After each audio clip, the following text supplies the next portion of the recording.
எனக்கு என்னமோ இவங்க அப்பாவை தான் ரொம்ப பிடிக்க மாட்டேங்குங்க. நான் 1000 டைம் கூப்பிடுறாங்க பாத்தீங்களா. வாழ்க்கையில் எப்படி பண்ண பாக்குறீங்க அப்படின்னு ஒரு பக்கம் ஒரு கமாண்ட். ஒரு சிலருக்கு வந்து இவன் வேலைக்கு போகாம சம்பாதிக்கிறானான்னு ஒரு வைத்தறிச்சு. ஏன் பிச்சைக்காரன் மாதிரி பரதேசி மாதிரி போறா? பிச்சைக்காரன் நான் என்ன கோடீஸ்வரன், நான் பிச்சைக்காரன் தான்.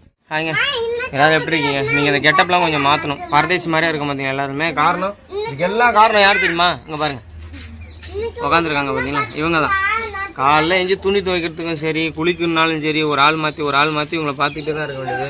அப்புறம் சிவாவும் திங்கம்னு ஸ்கூல் போகிறாங்க. ஸ்கூல் சேர்த்து ஸ்கூல் கொண்டு விடல, ஏன்னா ஒரு நாள் தானே இருக்குது. திங்கம்னு ஒரு வழியாக ரெகுலராக போட்டு மேட்டு விட்டேன் இன்னைக்கு. அப்புறம் அப்படியே கொஞ்சம் சில வேலைகள்லாம் இருக்குது, வெளியில் போக வேண்டியது இருக்குது. அப்புறம் நாங்கள் அப்படியே ஃப்ரெஷ்ஷப் ஆகிட்டு இந்த விலாக் அப்படியே கண்டினியூ பண்ணலாம். வாங்க ஸ்டார்ட் பண்ணலாம். பாப்பாவை தூக்கிட்டு தாங்க போகணும் முடி வெட்டுறதுக்கு. ஏன்னா இவ்வளோ துணி துவைக்கிற வேலை இருக்குது. வெயிட் பண்ணால் அங்கே கூட்டம் வந்துடும் கடையில். அதான் மேடமை தூக்கினே போயிட்டு முடி வெட்டிட்டு வந்துட வேண்டியதான். சிவா பையனுக்கு 5:30 தான் எந்திரிச்சேன். ஆனால் கமெண்ட்ல ஏதோ ஒருத்தவங்க பண்ணியிருந்தாங்க 5:30க்கெல்லாம் எந்திரிச்சு வீட்டு எல்லாம் முடிச்சுட்டு எல்லாம் பண்ணிட்டுனா தண்ணி 6 மணிக்கு மேலே தான் வருது. எப்பவுமே ரெகுலரா 5 மணிக்கு தான் எந்திரிப்பேன். ஏன்னா காலேஜ் சந்தையில கூட்டி சுத்தம் பண்ணிட்டா, அதனால கொஞ்சம் தண்ணி 6 மணிக்கு தாங்க வரும். 6 மணிக்கு தண்ணி வந்தாதானே அதுக்கு மேலே செய்ய முடியும். எப்படி பார்த்தாலும் நம்ம அந்த டைமை ஒதுக்கி ஒரு இவளுக்கு எனக்கு என்னமோ இவங்க அப்பாவை தான் ரொம்ப பிடிக்க மாட்டேங்குங்க. நான் 1000 டைம் கூப்பிடுறாங்க பாத்தீங்களா. பார்த்த உடனே என்ன துண்டுறான்னு. ஆனா நான் 1000 டைம் கூப்பிடுவேன், வரவே மாட்டேன். அவரு ஒரு டைம் கூப்பிட்டாலே உடனே ஓடியாந்து மேல ஏறிக்கிறா, தாடியை பிடிக்கிறா. அதனாலதாங்க டேட் லிட்டில் பிரின்சஸ் சொல்லுவாங்க. எல்லாம் அவ்வளவுதாங்க. இவ போயிட்டு குளிச்சுட்டு வீட்டு வேலைலாம் முடிச்சுட்டு வந்தா, நான் தூங்க வச்சுட்டு எட்டக்க போலான்னு போனேன். எந்திரிச்சாக கதறி அழுவேன். அதே ஒருத்தவங்க சொல்லியிருந்தாங்களே, என்ன பண்ணாலும் டைம் மேனேஜ்மெண்ட் பண்ண முடியலைங்க, பெரிய பிரச்சனையா இருக்கு. நல்ல வேலை சாமி 2ஓட நாங்கள் நிறுத்திட்டோம். சில பேர்லாம் 3 நாள்லாம் பெற்று எப்படி தான் வளர்க்குறாங்கன்னு தெரியல. 2க்கே நுர தள்ளுது. இப்பதாங்க தூங்கி எந்திரிச்சாங்க. இவ பகல்ல தூங்க மாட்டாங்க, நைட்ல தான் தூங்குவாளா. ஏண்டி சென்னி இதுக்கு மேலே இவ என்ன பண்ணோன்னா, இப்போ மணி கரெக்டாக 9 ஆயிடுச்சு. சாப்பாடு ரெடி பண்ண 10-11 ஆகும். அதுக்குள்ளே இவ வந்து இன்னும் சேட்டை பண்ணுவாள். ஏன்னா எங்கள் வீட்டில் பார்த்தீங்கன்னா வீடு ரொம்ப சின்னதாக இருக்கிறதுனால கீழே என்னெல்லாம் கிடக்கும் எடுத்து வாயில வைப்பா. அதுக்கு பயந்துட்டு ஒரு ஆள் பக்கத்துலேயே உட்காந்துருக்கணும், தூக்கி அட்டக்க வைக்கணும். அன்னைக்கே ஒரு 2-3 நாள் எதையே தூக்கி வாயில வச்சுட்டாங்க. ஒமட்ரா சரி சும்மா தான் இது பண்றாளாட்டுக்குன்னு பார்த்தா அவ்வளோ பெரிய வெங்காய குப்பை வாய் உள்ள வச்சுக்கிட்டு ஒமட்டுன்னு. அதுக்காகவே பயமா இருக்கு இதில் தனியா விடுறதுக்கு. எப்பவுமே தனியாவே விட மாட்டோங்க. அதான் ஒரு சிலர் வீட்டிலலாம் நமக்கு சமாளிக்க ஆள் இருப்பாங்க, பார்த்துப்பாங்க, அவங்க வேலையை நமக்கு நம்ம வேலையவே செய்ய முடியல. கீழே விட்டாலுமே நம்ம கிளீன் பண்ணி வச்சாலுமே பாயை போட்டிருக்கோம் பார்த்தீங்களா, அந்த பாயோட குப்பையை எடுத்து வாயில வைப்பா. அவ கண்ணுக்கு மட்டும் குட்டி குட்டி பொருள் எப்படிதான் கண்ணுல அவன் தவழ்றதுனால சின்ன பொருள் நல்லா கண்ணுக்கு தெரியுது போல. அது பயந்துட்டு சுற்றி கூடவே இருக்க வேண்டியதா இருங்க. என் முன்னாடி நான் வெளியில் போகிறேன், இப்போ கிளம்பி போகிறேன். ஃப்ரெண்ட் ஒருத்தருக்கு பிளட் டொனேட் பண்ண போகிறோம். அது விருதாளம் மதியம் போகிறோமா. ஏன் பிச்சைக்காரன் மாதிரி பரதேசி மாதிரி போகிறா? பிச்சைக்காரன் நான் என்ன கோடீஸ்வரன், நான் பிச்சைக்காரன் தான். உண்மையான கெட்டப்பில் தானே போக முடியும். நீ கிளம்பிட்டேங்க, போயிட்டு வந்து தான் ஏதாவது பண்ணணும். ஆனால் உண்மையிலேங்க எதுக்கு தான் இந்த கரண்ட் நிற்கிதுன்னு ஒன்றுமே எனக்கு புரியல. ஒரு அடிக்கடியாக ஃபியூஸ் போகுது ஒரு லைனு. கரண்ட்டு நின்றுட்டு தான் இருக்குது. பாப்பாவுக்கு சாப்பாடு ரெடி பண்ணிட்டு இருந்தா கரண்ட் நின்றுடுச்சு. முதல்ல அரைச்சா காலையில் எவ்வளோ நேரம் இல்லை? காலையில் ஒரு 2.5 மணி நேரம். 2.5 மணி நேரமா இல்லையா? ஒரு நாளைக்கு 4 மணி நேரம் கரண்ட் காணா போகுது. மினிமம் குறைஞ்சது காணா போகுது. எங்கே தான் போகுது கரண்ட், ஏன் நிற்குதுன்னே தெரியலங்க. உங்கள் ஏரியாவிலும் இந்த சேம் ப்ராப்ளம் இருக்கா இல்லை எங்கள் ஏரியாவில் மட்டும்தானு தெரியல எனக்கு. பாவம் அப்புறம் கத்த ஆரம்பிச்சிடுவான். மணி 2 ஆகி போச்சு. வீட்டுக்கு வந்துட்டேங்க. என் ஃப்ரெண்டு ஒருத்தர் வேலையாக போனாங்க. கடைசியில் நான் வாழ்க்கையை வெறுத்துட்டேன். ஃபுல்லாக என் வேலையும் போச்சு, டைமும் போச்சு. இதனால ஃப்ரெண்டு பிளட் டொனேட் பண்ணுறேன். அது கூட யாரும் இல்லையா? சரி அதனால் போனேன். சிவா பையெல்லாம் காலிலேருந்து ஆளை வீட்டில் காணும். சிவா இங்கேயா இருக்க? நானும் போய்ட்டு கட்டிங்க போட்டு வந்துட்டேங்க. உள்ளாய் திட்டிகிட்டே இருந்தேன், அதனால தான் முடி வெட்டினேன். எனக்குலாம் வெட்டுறதுக்கு அவ்வளோக்கு பிடிக்கல. சிவாவுக்கு ஹேர் கட் பண்ணியாச்சு. போய்ட்டு அடுத்து ஃப்ரெஷ்ஷப் ஆகிட்டு இந்த வீடியோவே இன்றைக்கி ஒன்றும் அப்படியே முக்கியாகிடுச்சிங்க. எடுத்துனே தான் இருந்தோம், அதுக்குள்ளே வேறு வேலையாக போய்ட்டு அப்படியே வீடியோ எடுக்காமல் போயிட்டோம். பண்ணிகிட்ருக்க முட்டை சாதமாங்க நைட்டுக்கு. உள்ளே எங்கேயா வெளில போனால் இவன் எனக்கு ஃபோன் அடித்து டார்ச்சர் பண்ணுறதுல என் கூட இருக்கவன் எவனாக இருந்தாலும் அவன் மெண்டல் ஆகிடுவான். அந்த அளவுக்கு பண்ணுறா. இங்கே பாரு, கேமரா பாரு. ஏன் மெண்டல் ஆகுறானாங்க? இவரு சுத்துறதெல்லாம் சுத்திட்டு வந்துடுறாரு. அதுக்கப்புறம் வந்து என்கிட்ட புலம்புற வீடியோ நாளைக்கு எடுக்கல, அதை பண்ணல, இதை பண்ணல அப்படிங்கிறது. எனக்கு டென்ஷன் ஆகுது. இதுல யார் மேல தப்பு? அவரு எங்கேயாவது போயிடுறாரு. போயிட்டு வந்து அந்த கொஞ்சம் கேப் இருக்கு பாத்தீங்களா, அந்த கேப்ல என்ன ஒண்ணும் பண்ணலையான்னா நான் என்ன பண்ணுவேன்? சரி ஒன்றும் பண்ண விடு.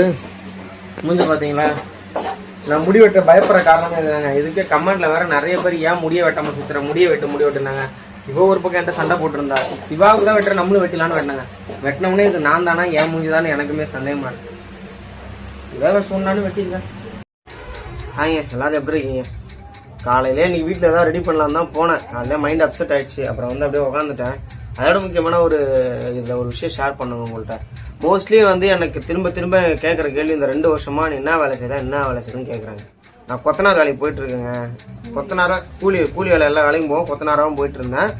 இப்போ ரீசெண்டாக பார்த்தீங்கன்னா கிடைக்கிற வேலைக்கு அப்படியே ஓடிட்டு இருக்கேன். ஏதாவது சின்ன சின்ன வேலை, லோடு இறக்குறது இந்த மாதிரி வரும், அதுக்கு போயிட்டு இருக்கேன். அதுக்கடையில் எனக்கு கொஞ்சம் இஷ்யூஸ்லாம் இருந்துச்சு. அதோட முக்கியமான விஷயம், நான் லைஃப்பில் நிறையா ஃபீல் பண்ணிட்டேங்க.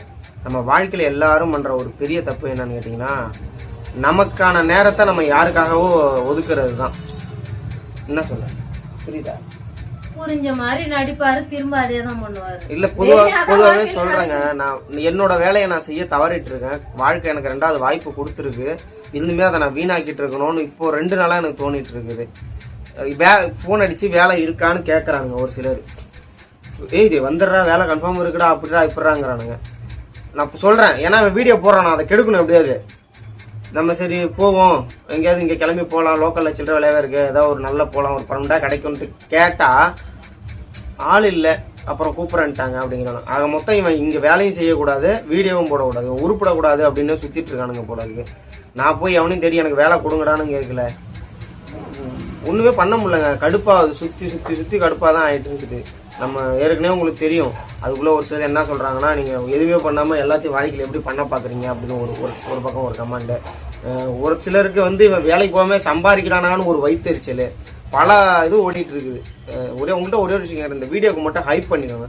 ஹைப்புன்னு ஒன்று இருக்குது, சப்ஸ்கிரைப்னு ஒன்று இருக்குது, அதை பண்ணல. நீங்கள் நிறைய பேர் நான் அன்சப்ஸ்கிரிப்ஷனில் தான் பார்க்குறீங்க. கிட்டத்தட்ட 72% சப்ஸ்கிரைப் பண்ணாதவங்க பார்க்குறீங்களா? 2 லட்சம் சப்ஸ்கிரைபர் இருந்தோம்.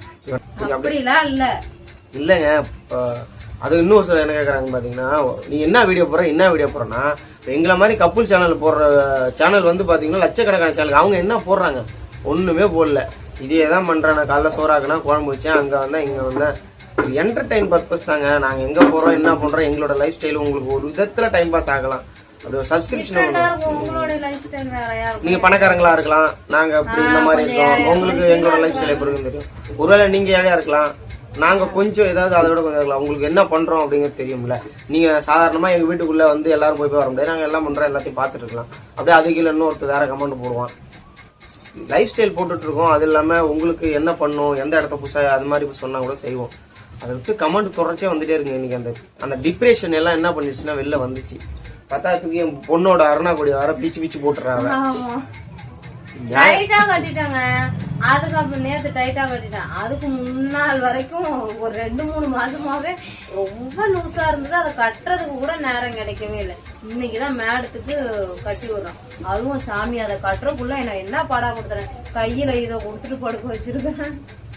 ஆனா ஒண்ணுங்க, நம்ம வந்து கஷ்டப்படும் போது நமக்கு கை கொடுக்க யாருமே இருக்க மாட்டாங்க. சந்தோஷமா இருக்கும்போது பங்கு போட்டுக்கிறது பல பேர் வருவாங்க. ஹெல்ப்னு கேட்டீங்கன்னா தெரிச்சு ஓடிடுவானுங்க, உங்களை ஹெல்ப்புக்கு கூப்பிடுவானுங்க. உலகமே ரொம்ப மோசமான உலகமா இருக்கு. இத்தனை வசனம் பேசினீங்கன்னா எனக்கு கோவம் தான். நான் இப்போ என் ஃப்ரெண்ட்ஸை பத்தி அதை பத்தி சொல்லலைங்க, சொல்ற பொதுவாவே இந்த மாதிரி இருக்கு.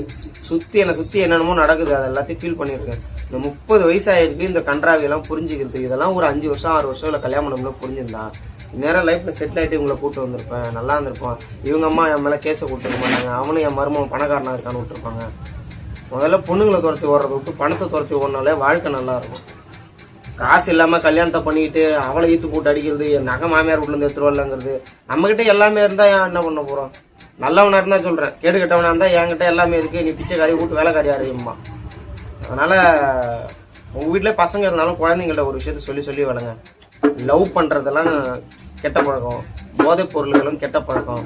நல்லா படிக்கணும், பணம் சம்பாதிச்சு சேர்த்து வச்சுக்கணும்.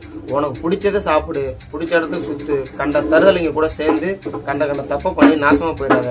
இதெல்லாம் உங்களுக்கு ஒரு விழிப்புணர்வு மாதிரி கொடுங்க. பெண் குழந்தையா இருந்தாலுமே சரிதான், எல்லாத்துக்கும் ஒரு விழிப்புணர்வு இருக்கணும். இந்த தப்பா டச் பண்றதுனா என்னன்னு சொல்லி கொடுக்கணும். லவ்ங்கிறது வேஸ்ட் ஆப்பர்ச்சுனிட்டி கொடுக்கணும்.